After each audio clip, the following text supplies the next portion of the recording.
তিন দিনের অফবিট উত্তরবঙ্গ সফরের শেষ দিনে আজ সন্ধান দেব এমন একটা জায়গার যেখানে প্রায় নির্জন পরিবেশে রয়েছে খুব সুন্দর একটা হোমস্টে।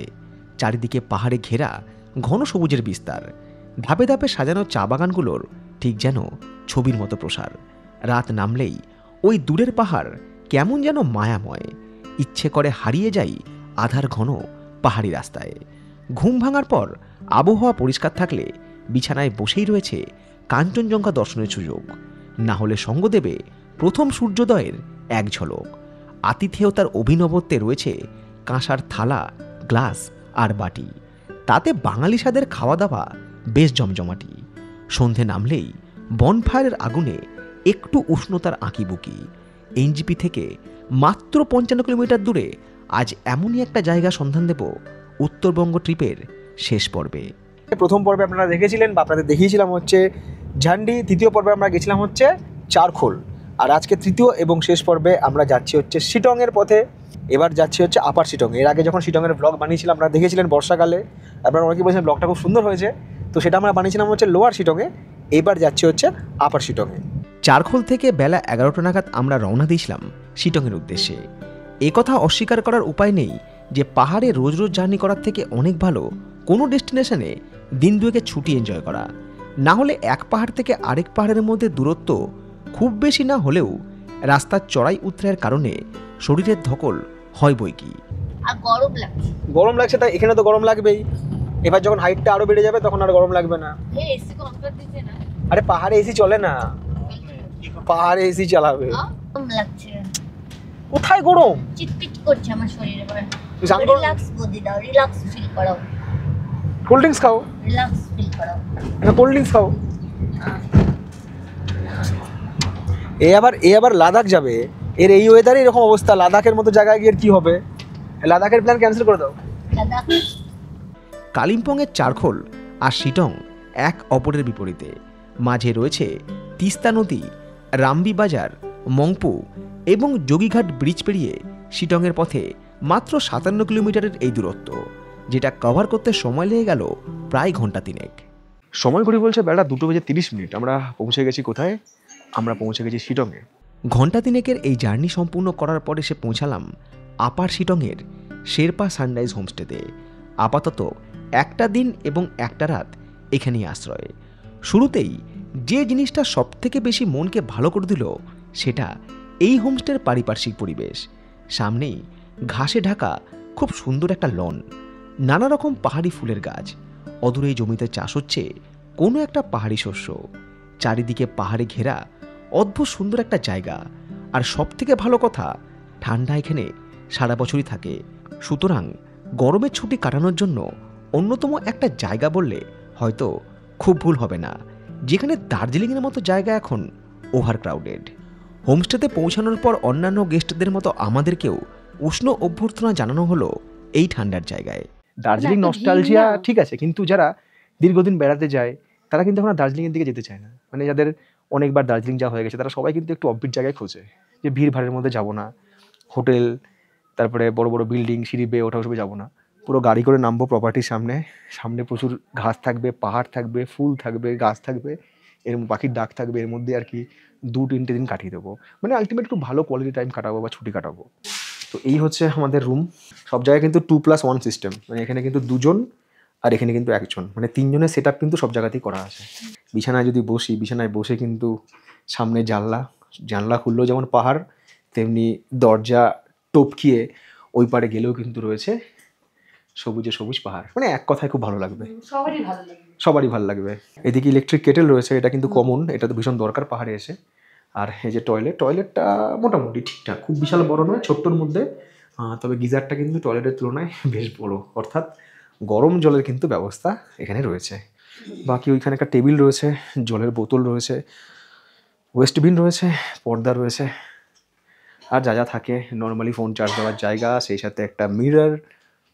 ওইদিকে রয়েছে ঘড়ি বহুদিন বাদে দেখলাম কোনো জায়গায় এসে, ঘড়ি আজকাল ছোট দেখা যায় না। আমাদের পাহাড়ে এসে বারবার করে আমাদের ডেস্টিনেশন পাল্টাতে হয়, কারণ আমাদের বিভিন্ন জায়গায় যেতে হয় কাজের পারপাসে। কিন্তু যারা অ্যাকচুয়াল ছুটি কাটাতে পাহাড়ে আসেন, ছুটি কাটাতে, বেড়াতে নয়, কিন্তু তারা কিন্তু যে কোনো জায়গায় এসে 2 দিন মিনিমাম থেকেই যান, কারণ বারবার তারা ঠিকানা বদল না করে, বারবার ব্যাগপত্র টানা এসব না করে, আমি 2 দিনের জন্য কোথাও এসে ব্যাগপত্র রাখলাম, একটু ঘুমোলাম, ঘুরে বেড়ালাম, সাইট সিইংয়ে গেলাম, বাট আমরা কিন্তু ঠিকানার পরিবর্তন করি না। তো ঠিকানাকে অপরিবর্তন রেখে কিন্তু এখানে 2 দিন বা 2 রাত আরামসে কাটিয়ে দেওয়া যাবে। আমাদের পৌঁছাতে বেলা অনেকটাই হয়ে গিয়েছিল। কিছুটা সময় আরও চলে গেল ফ্রেশ হতে। তারপর সরাসরি চলে এলাম এনাদের ডাইনিং এলাকায়, যেখানে অপেক্ষা করছে আমাদের মধ্যাহ্নভোজন। এমনিতেও এনাদের প্যাকেজ অনুযায়ী প্রোগ্রাম শুরু হয় লাঞ্চ দিয়ে এবং শেষ হয় পরের দিন সকালে ব্রেকফাস্ট দিয়ে। আজকে এপ্রিলের 1 তারিখ, এপ্রিল ফুল, আর সেই সঙ্গে ঠান্ডা, কুল ফেটে গিয়েছে ঠোঁট, তবু খাওয়া দাওয়া থাকবে না কোনো খোঁত। এইটা হচ্ছে এনাদের ডাইনিং, যেখানে খাওয়া দাওয়া হবে। এই দিকে রয়েছে এনাদের রিসেপশন কাম ডাইনিং, ওইদিকে ওনাদের সব রান্নাবান্না হচ্ছে। আর এখানকার খাসিয়ত হচ্ছে কাঁসার থালে খাবার দেওয়া হচ্ছে, কাঁসার থাল, কাঁসার বাটি এবং হচ্ছে কাঁসার গ্লাস। এখানে তো ভাত আর বেগুনি আমরা দেখতেই পাচ্ছি। এদিকে রয়েছে পাঁপড় ভাজা। এটা কি মুসুরির ডাল? মুসুরি ডাল আর ছোলার ডাল একসঙ্গে। মুসুরির ডাল, ছোলার ডাল মিক্সড। একসঙ্গে। আর এইদিকে রয়েছে আলু ভাজা। এটা হচ্ছে আলু কুয়াশার তরকারি। আলু আর স্কোয়াশের তরকারি, বাট বাঙালি স্টাইলে। বাঙালি স্টাইলে। এইদিকে রয়েছে ডিম কষা। ডিমের কারি। এটা আপনাদের প্রথম দিনের একদম। লাঞ্চ মেনু, সবার জন্যই কমন। একদম। আর সেই সঙ্গে রয়েছে হচ্ছে মিক্সড আছে। মিক্সড আচার। একদম। এই হচ্ছে খাবার। এবং এখানকার বিশেষত্ব যেটা আমি আগেও বলছিলাম আপনাদেরকে, সেটা হচ্ছে কিন্তু এখানে কাঁসার থালে, কাঁসার গ্লাস এবং কাঁসার বাটিতে পরিবেশন করা হচ্ছে খাবার। এই হোমস্টে রান্নার দায়িত্বে থাকা সোমনাথবাবু নিজেও একজন বাঙালি তথা আমাদের মুর্শিদাবাদ জেলার মানুষ, সুতরাং খাওয়া দাওয়ায় বাঙালি আনার ছাপ 16 আনা। আমরা তাহলে আমাদের খাওয়াটা Okay. শুরু করি। একদম। ডাল দিয়ে শুরু করি, মুসুরির ডাল আর ছোলার ডাল, সেই সঙ্গে নিয়ে নিই একটুখানি আলু ভাজা। 2 দিন এরকম জায়গায় থেকে যদি একটু বাঙালি খাওয়া দাওয়ার স্বাদ নিতে পারি, তাহলে আমার কথায় মন্দ কি। আর অনেকে আছেন যারা হয়তো বললেন যে না আমি ডিম খাবো না, আমি মাছ খাবো, বা কোনো আপনাদের স্পেসিফিক মাছ আছে যে আমি এই মাছটাই খাবো, আনিয়ে দিলে ভালো হয়। অনেকে থাকে তো এরকম কাস্টমাইজ করতে চান, তো সেক্ষেত্রে তো নাম্বার দেওয়া থাকলো, আপনারা কথা বলে নেবেন যে আমি একটু কি কাতলা মাছ খেতে চাই, বা আমি একটু পাবদা মাছ খেতে চাই, পাবদা মাছ যদি পাওয়া যায়, বা একটু পাহাড়ি কোনো মাছ খেতে চাই, তো সেটা কিন্তু আপনারা কথা বলে কাস্টমাইজ করে নিতে পারেন।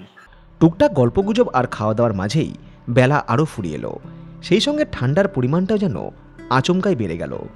ভরপেট খাওয়া দাওয়ার পর দারুণ একটা ঘুম যখন ভাঙল, তখন পাহাড়ে রাত নেমেছে, আর ওই দূরে পাহাড়ের ঘরবাড়িতে আলো জ্বলে গিয়েছে, আর আমাদের জন্য হাজির হয়েছে গরম গরম চা আর পেঁয়াজি।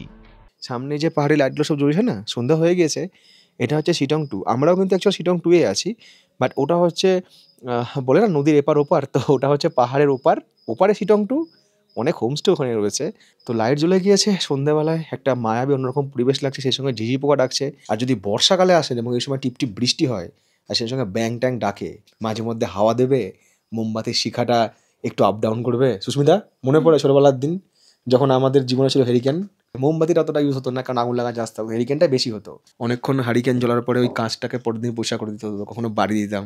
আমার মনে আছে একবার মা সেই কি পড়া পারেনি, দেখ হেরিকেনটা পায়ে দিয়ে দিয়েছিল, পায়ে এখনো সেই পুড়ে যাওয়ার দাগ আছে এখানে কোথাও একটা। যাই হোক, হেরিকেন, তারপরে কুপি, মোমবাতি, হ্যাঁ, সব রকম অভিজ্ঞতাই আছে। এখনকার প্রজন্ম হয়তো ওসব আর দেখেনি, মানে আমাদের শহরের প্রজন্ম হয়তো ওসব আর দেখবে না কখনো। পাহাড়ের এই সন্ধ্যেটা না বড্ড বোরিং, এমনিতেই পাহাড়ে রাত তাড়াতাড়ি নামে, কিন্তু সন্ধ্যেবেলায় এই স্ন্যাক্স টাক্স খেয়ে নেওয়ার পরে না, যদি একটু গান বাজনা না হয়, মানে একটা গ্রুপে সবাই মিলে একটু গান বাজনা হলো, সেটা ঠিক আছে, নাহলে সন্ধ্যাটা একটু কোথাও বোরিং। এই ঠান্ডায় উষ্ণতার স্পর্শ নিতে বনফায়ারের আয়োজনও সম্পূর্ণ, কিন্তু মন চাইল এই পাহাড়ি পথে একটু ইভিনিং ওয়াক করে আসতে। এমনিতেও চারিদিকে নিশ্ছিদ্র অন্ধকার, টানা ঝিঝি পোকার ডাক, আর জায়গাটাও বেশ নির্জন, কেমন যেন একটা গা ছমছমে ব্যাপার। একা থাকলে হয়তো বেরোনোর সাহস পেতাম না। একা হলে আমি সাহস পেতাম না, আর ও একা থাকলে ডেফিনেটলি সাহস পেতো না। সঙ্গে দুটো স্মার্টফোনে জোড়ালো লাইট রয়েছে, সেই সঙ্গে ক্যামেরা রয়েছে।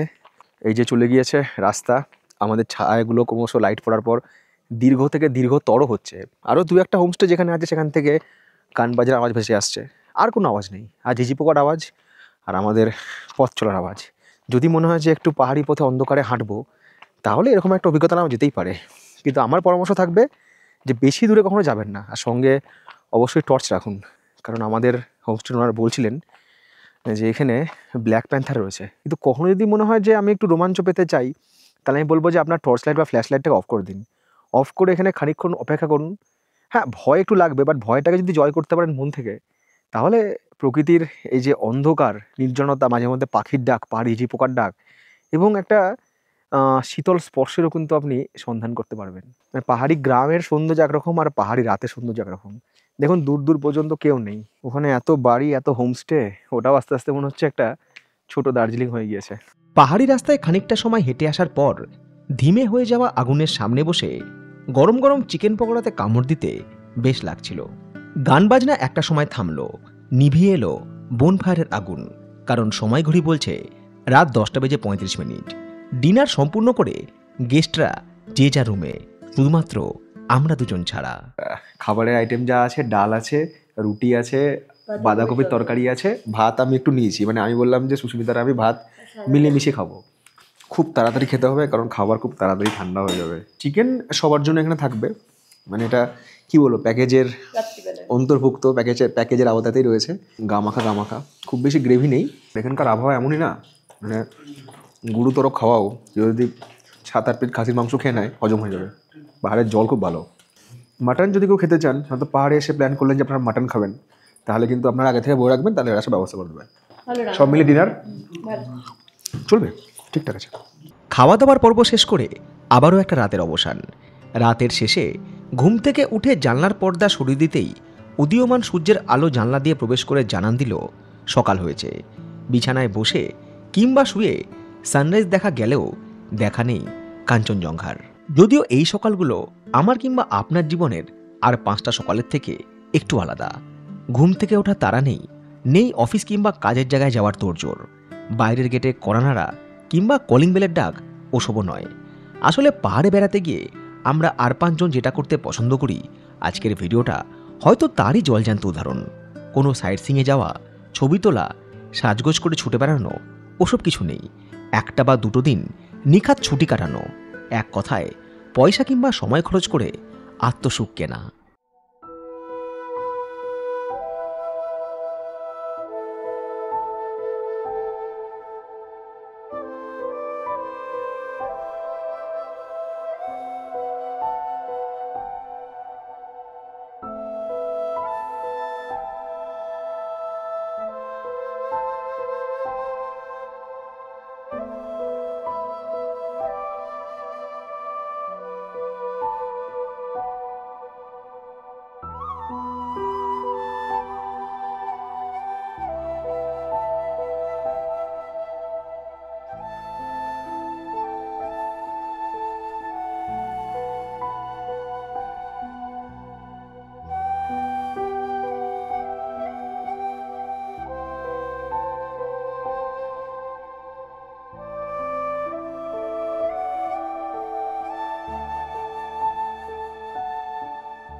দেখো সকাল অনেক আসবে, কি এরকম সকাল আসবে না, এরকম সকাল খুব কম আসবে যে ঘুম থেকে উঠবা, তুমি বিছানায় চুপচাপ শুয়ে থাকবা, তোমার সামনে এসে কেউ চা বিস্কুট পৌঁছে দেবে, এরকম সকাল কিন্তু কম আসবে। না তা আছে সামনেই সূর্য। মানে বেড়াতে আসলে এটাই হচ্ছে রিল্যাক্স। মানে তোমার ধরো আজকে বাড়িতে তাড়াহুড়ো নেই যে ঘুম থেকে উঠতে হবে, এই পলের ভ্যান কাকু আসবে, তোমার যে কাজের মাসি সে আসবে, তাড়াতাড়ি দরজা খুলতে হবে, মিস্ত্রি আসবে, এইসব কিন্তু ব্যাপার নেই। কাজে ঘুম থেকে উঠে শান্তিতে চাটা খাও। নিজের বাড়ির বিছানা, বাড়ির বাথরুম, বাড়ির খাবার আর নিজের হাতে তৈরি চা, এর কোনো বিকল্পই হয় না। চা পর্ব শেষ করে টুক করে ঘুরে এলাম এই হোমস্টে থেকে কিছুটা দূরে মহলদিরাম টি গার্ডেনে। শিটংয়ের একবেলার সাইট সিংয়ে এই চা বাগানকেও অ্যাড করা যায়। এছাড়াও এনাদের আরও একটা প্রপার্টি রয়েছে এই টি গার্ডেনে, চাইলে সেখানেও আপনারা রাত্রিবাস করতে পারেন। শিটংয়ে আমরা যে হোমস্টেটা রয়েছি না, সেই হোমস্টে থেকে একটা সাইট সিন হয়, যেটার কথা বলছিলাম। তো ওই সাইট সিংয়ের মধ্যে কিন্তু আপনারা একটা জায়গা দেখে নিতে পারেন, সেটা হচ্ছে মহলদিরাম টি গার্ডেন। ওদের মহলদিরাম টি গার্ডেনও প্রপার্টি আছে। তো যদি ফটোগ্রাফি করতে চান, কোনো ল্যান্ডস্কেপ ফটোগ্রাফি বা এখানে দাঁড়িয়ে ফটোগ্রাফি, সেটা কিন্তু করতে পারবেন। শুধু টি গার্ডেন বলে নয়, এই পুরো ভ্যালিটা দেখুন। এই পুরো যে ভ্যালিটা নেমে গিয়েছে নিচের দিকে, এখানে কিন্তু প্রচুর ওই পাইন গাছ রয়েছে। তো পুরো পাইনের ভ্যালি, মানে পাইনের জঙ্গলের সারি, আর একদিকে টি গার্ডেন। বেশ সুন্দর কিন্তু একটা ভিউজ এখানে রয়েছে। এমনিতেই শিটংয়ের সাইট সিং নিয়ে এর আগে ভিডিও বানিয়েছি, যেখানে রবীন্দ্রনাথ ঠাকুরের বাংলো মংপু কিংবা যোগীঘাট ব্রিজ এই সব কিছুই কভার করেছি। তাই এবারের ব্লগে সেগুলো আর অ্যাড করলাম না। কিন্তু যারা আপনারা এই ভিডিও দেখার পর প্রথমবারের জন্য শিটংয়ে আসবেন এবং এই হোমস্টেতে রাত্রিবাস করার সঙ্গে সঙ্গে কিছু সাইট সিং করবেন, তাদের কত কি খরচ হতে পারে সেই ব্যাপারে একটু জানিয়ে রাখি। যার আমন্ত্রণ রেখে এসেছি দেবব্রত বাবু, ওনার সাথে আমার কথা হচ্ছিল। দেবব্রত বাবু একটা জিনিস আমাকে বলুন যে যারা টুরিস্টরা আসবে তারা তো ম্যাক্সিমাম এনজিপিতেই আসবে, তো এনজিপি থেকে এই জায়গায় পৌঁছানোর জন্য কি ব্যবস্থা রয়েছে, মানে কি গাড়ি আছে। কেউ শেয়ারে আসতে পারে, শেয়ারে দিলারাম অবধি একটা জায়গা আছে আপনার সোনাদার ঠিক একটু আগে, সেই দিলারামে এসে সেখান থেকে শেয়ারে চলে আসবে, সেখান থেকে দিলারাম থেকে আবার এখানে শেয়ারে আসা যায়। এতে কস্টিংটা অনেক কম পড়বে। পার্সোনাল গাড়িতে আসবে, হ্যাঁ সেটারও গাড়ি পার্কিং এর ব্যবস্থা এখানে রয়েছে, গাড়ি পার্কিং এর ব্যবস্থা আছে, কোনো অসুবিধা নেই। এটা এখান থেকে শুধু যদি আসে আর কি, গাড়িতে একবার আসে ওই 2,500 টাকার মতন পড়ে, 2,500 থেকে 3,000 টাকার মতন ভ্যারি করে, সিজনে একটু বেড়ে যায়। সিজনে বেড়ে যায়, অফ সিজন এখন একটু কম পড়ছে, সিজন এটা এখানে আগস্ট মাস থেকে সিজন শুরু হয়ে যায়। সেই সময় এখানকার সিজন অগস্ট থেকে শুরু, অগস্ট থেকে তার আগে অবধি এখানে বর্ষা চলে, অগস্ট থেকে কোন মাস পর্যন্ত থাকে? অগস্ট থেকে এটা মোটামুটি ফেব্রুয়ারি অবধি ফুল, তখন হচ্ছে পিক সিজন। আর এখনো সিজন রয়েছে, অতটা পিক নেই, অতটা পিক নেই। এমনি যদি কেউ মনে করে যে এখান থেকে আমরা দার্জিলিং যাবো, অনেকে শখ থাকে তো যে আমরা একটু দার্জিলিং যাবো, সেই ব্যবস্থা আপনারা করে দেবেন? আমরা করে দিতে পারি, ওটা 1-1.5 ঘন্টার মতন লাগে এখান থেকে দার্জিলিং। এখান থেকে দার্জিলিং 1.5 ঘন্টা মতো লাগে। আর লোকাল সাইট সিন যদি কেউ করতে চায় সেক্ষেত্রে গাড়ির খরচ কিরকম হতে পারে? ওটা ডিপেন্ড করে, হ্যাঁ ওটা মোটামুটি 1,500 থেকে 2,000 টাকার মতন নেয়, যে কটা স্পট আছে। ওই টোটাল এক বেলার মধ্যে শিলং এর সব স্পট ড্রাইভার ঘুরে দেবে। ব্রেকফাস্ট করে বেরিয়ে গেল, তারপরে সাইট সিন করে এখন আবার এসে লাঞ্চ করলো। আর সব ধরনের মানে মানুষই এলাও, যদি কেউ কাপেল আসে তারাও এলাও, শুধু আইডি কার্ড থাকলেই হবে। হ্যাঁ, আইডি কার্ডটা তো আইডি কার্ড প্রোভাইড করতেই হবে।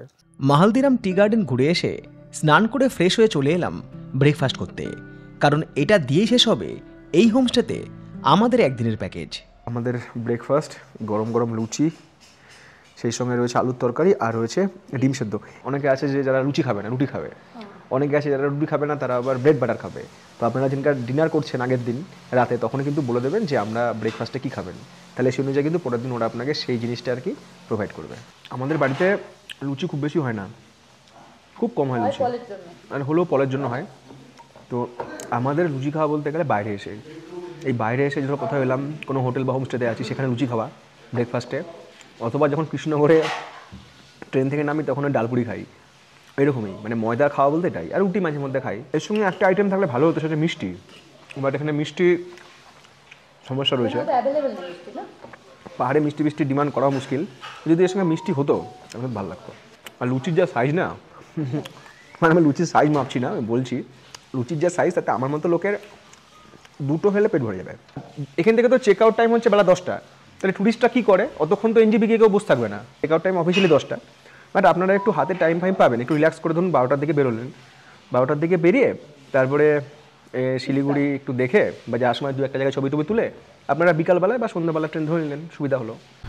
সময় ঘড়ি বলছে বেলা 3:45। আমরা পৌঁছে গেছি এনজেপি স্টেশনে। শিটং থেকে ওই ঘন্টা 2 মতো সময় লাগলো আসতে, মাঝপথে একটু এদিক ওদিক দাঁড়িয়েছিলাম। আর এখান থেকে আমাদের ট্রেন রয়েছে বিকাল 5:25 কামরূপ এক্সপ্রেস, ডিব্রুগড় থেকে হাওড়া যে ট্রেন ধরে এসেছিলাম সেই ট্রেন ধরেই আবার আমরা ফিরে যাব হচ্ছে আমাদের মুর্শিদাবাদ বা খাগড়াঘাট স্টেশনের উদ্দেশ্যে। এই জার্নিতে আমাদের কোচ নম্বর হচ্ছে B5 আর বার্থ নাম্বার হচ্ছে 3132, সাইড আপ আর সাইড লোয়ার। সময় ঘড়ি বলছে রাত 12:32। পৌঁছে গেলাম খাগড়াঘাট স্টেশন, সেই সাথে শেষ হলো আমাদের এবারে জার্নি। দেখা হচ্ছে আপনাদের সাথে নতুন কোনো জার্নিতে, নতুন কোনো গল্প নিয়ে খুব তাড়াতাড়ি।